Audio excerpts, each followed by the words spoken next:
आप सभी को मेरा नमस्कार। मैं आप सभी का हमारे चैनल स्टार साइंस पर स्वागत करती हूँ। अगर आप हमारे चैनल पर नए हैं तो चैनल को सब्सक्राइब करना ना भूलें और अगर वीडियो पसंद आया तो लाइक करें।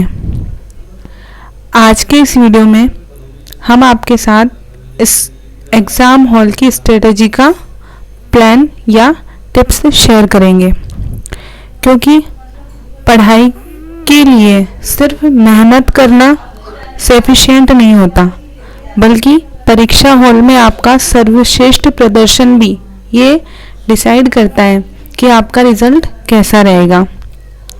मैंने कई बार पाया है कि बहुत ही अच्छे से हमने हमारी परीक्षा की तैयारियां करी, पर परीक्षा में हम उतना अच्छा परफॉर्मेंस नहीं दे पाते और वो हमारा आत्मविश्वास गिराता है और आगे आने वाले पेपरों के लिए हमें और डर महसूस कराता है, क्योंकि हम जानते हैं पढ़ाई करने की जो कला होती है उसमें और परीक्षा देने की कला में बहुत अंतर होता है। तो आप सब जब परीक्षा देने जाएं तो इस एग्ज़ाम हॉल की स्ट्रेटजी आपके काम आए, इसलिए हम ये वीडियो तैयार कर रहे हैं। तो हम बढ़ते हैं हमारी वीडियो की तरफ। पहला पॉइंट, समय पर पहुँचें, जिसमें पहला पॉइंट आता है टाइम टेबल के अनुसार निर्धारित दिन व समय पर परीक्षा केंद्र पर पहुँचें। दूसरा, परीक्षा के लिए आवश्यक सामग्री जैसे प्रवेश पत्र, पेंसिल, प्रकार, रबर, शॉर्पनर आदि को अपने साथ ले जाएं। तीसरा पॉइंट है पहले दिन परीक्षा से 1 घंटा पहले परीक्षा केंद्र पर पहुँचें। वहाँ पर अपने रोल नंबर कक्ष में ढूंढकर नियत स्थान पर जाकर बैठ जाएं। चौथा पॉइंट, ज्योमेट्री बॉक्स साथ लेकर न जाएं। समय पर पहुंचना कक्षा में इसीलिए ज़रूरी होता है क्योंकि कई बार हम हड़बड़ाहट में समय का ध्यान नहीं रखते और हड़बड़ाहट में कक्षा में पहुंचने पर हमारा ध्यान आधा उस भय की तरफ रहता है, जिस कारण हमारा पूरा 100% उसमें नहीं दे पाते। तो आप परीक्षा में पहले दिन तो कम से कम 1 घंटा पहले जाएं। पांचवा पॉइंट है अपने स्टूल व टेबल के ऊपर नीचे जांच कर ले, कहीं किसी प्रकार का कोई कागज तो नहीं है। साथ ही अपनी जेब भी चेक कर ले, किसी प्रकार का कोई कागज आपके पास नहीं होना चाहिए। छठा पॉइंट, देरी से पहुंचने पर हड़बड़ाहट व जल्दबाजी में कई सारी चीज़ें हम गलत कर देते हैं और एक बार गलती होने के बाद हमारा कॉन्फिडेंस डाउन होने लगता है, इसलिए समय पर पहुंचना बहुत ही ज़रूरी है। दूसरा हमारा मेन टॉपिक जो आता है वो है उत्तर पुस्तिका मिलने पर आप क्या करें। पहला पॉइंट है निर्धारित स्थान पर रोल नंबर, विषय, दिनांक आदि की पूर्ति करें। ध्यान रखें कि काट छांट और ओवर राइटिंग का प्रयोग बिल्कुल ना हो। विशेष रूप से रोल नंबर को आप अधिक सावधानी से लिखें। दूसरा पॉइंट है यदि हमें कुछ इम्पोर्टेंट चीज़ें लिखनी है या कोई भी रफ कार्य करना है तो उसे कॉपी के पीछे के पृष्ठों पर ही करें, जहाँ पर ऊपर आपको रफ कार्य लिखा हुआ दिखेगा। जैसे कि आप रफ कार्य में ट्रिग्नोमेट्री की टेबल, फॉर्मूलाज याद करने के लिए लिख सकते हैं। तीसरा मेन टॉपिक जो हमारा आता है वो है प्रश्न पत्र मिलने पर आप क्या करें। पहला पॉइंट, प्रश्न पत्र की जांच कर ले कि वह उसी विषय का है या नहीं। निर्धारित स्थान पर प्रश्न पत्र पर अपना रोल नंबर लिखें। हमें यह विशेष ध्यान रखना है कि रोल नंबर के अलावा प्रश्न पत्र पर कुछ भी नहीं लिखना है। चौथा पॉइंट, आपको सही गलत का निशान, कोई टिक मार्क भी नहीं करना होता। पांचवा पॉइंट है प्रश्न पत्र को एक बार ध्यान पूर्वक आप पढ़ें। चौथा हमारा मेन टॉपिक आता है प्रश्न पत्र को हल करना। आपके पास प्रश्न पत्र आ गया है, अब आप उसकी सील हटाकर किस प्रकार से उसे हल करें।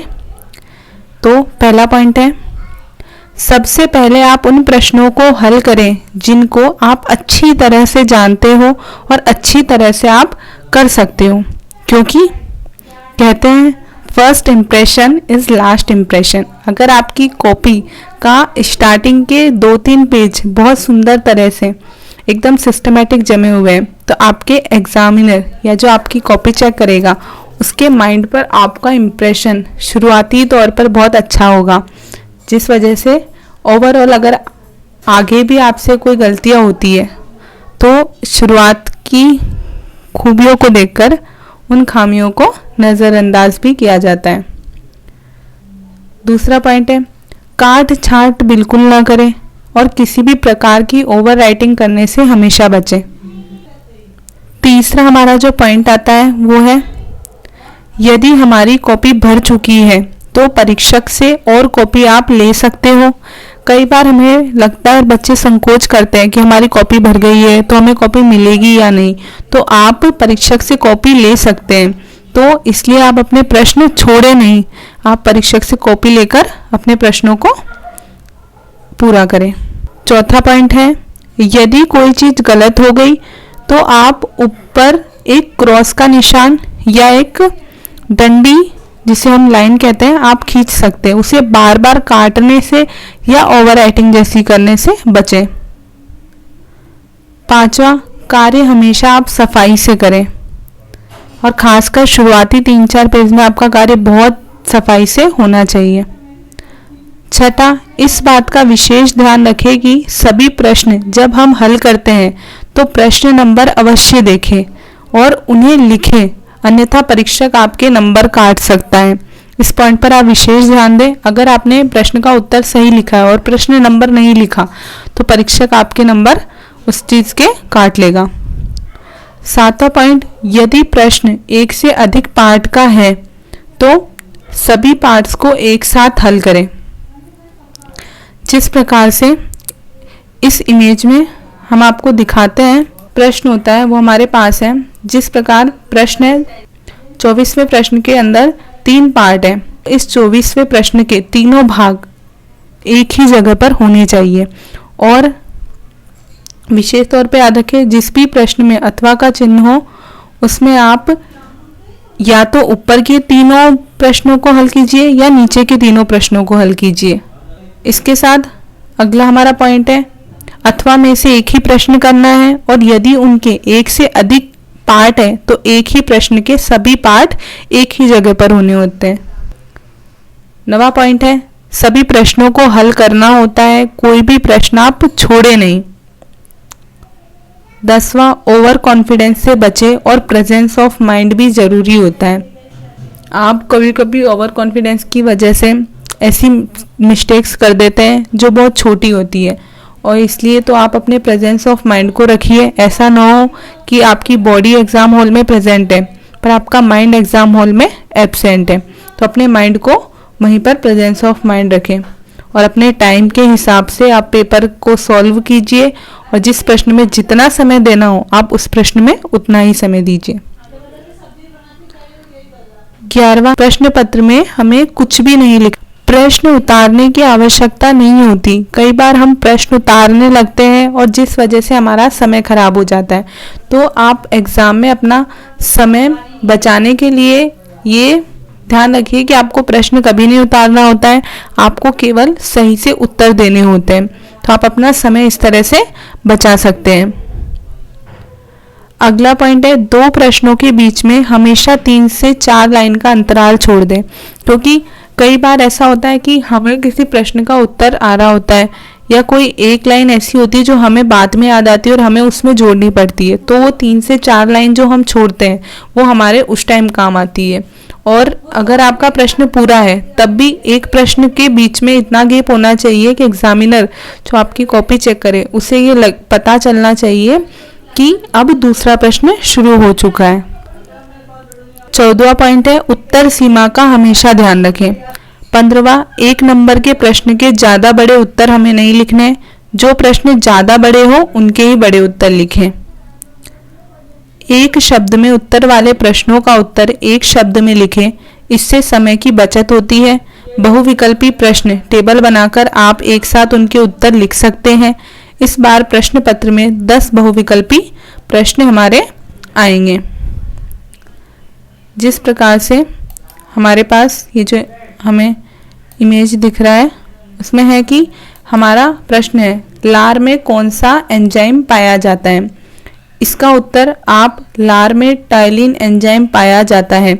इस प्रकार लिखने से बेहतर होगा आप केवल एक शब्द में इसका उत्तर दें, टाइलिन। कार्य समाप्ति पर आप क्या करें? जब आपने प्रश्न पत्र पूरा पढ़ के अपनी उत्तर पुस्तिका में सारे उत्तर लिख दिए, एक बार हमेशा जांच करें कि कोई भी प्रश्न छूटा तो नहीं है, सभी प्रश्न आपने हल कर दिए गए हैं।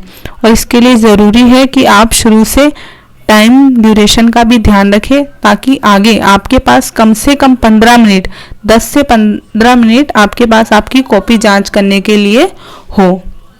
क्योंकि कई बार हम पूरा प्रश्न हल कर देते हैं, हमारे पास समय भी बचता है, पर हमें पता नहीं होता कि हमने कोई प्रश्न छोड़ दिया हो, तो इसलिए एक बार अपने प्रश्न पत्र से वापस मिलान जरूर करें। दूसरा, अंत में समाप्त लिखकर रोल नंबर अवश्य लिखें। तीसरा पॉइंट, यदि पेज खाली रह गए हैं तो उनके ऊपर तिरछी लाइन से क्रॉस कर दें, रफ कार्य को क्रॉस कर दें। आपने जो भी रफ कार्य किया उसे क्रॉस करें और खाली पेपरों को भी तिरछी लाइन के साथ क्रॉस करें। मैप, ग्राफ आदि की पूर्ति करके कॉपी के बीच में अच्छी तरह से बांध लें। पांचवा पॉइंट, प्रवेश पत्र तथा अन्य आवश्यक सामग्री को संभालकर साथ लेकर आएं। ये था हमारा आज का वीडियो एग्जाम हॉल की स्ट्रेटेजी पे। मैं उम्मीद करती हूँ आपको ये वीडियो बहुत पसंद आया होगा और आपके लिए काफ़ी यूज़फुल भी होगा।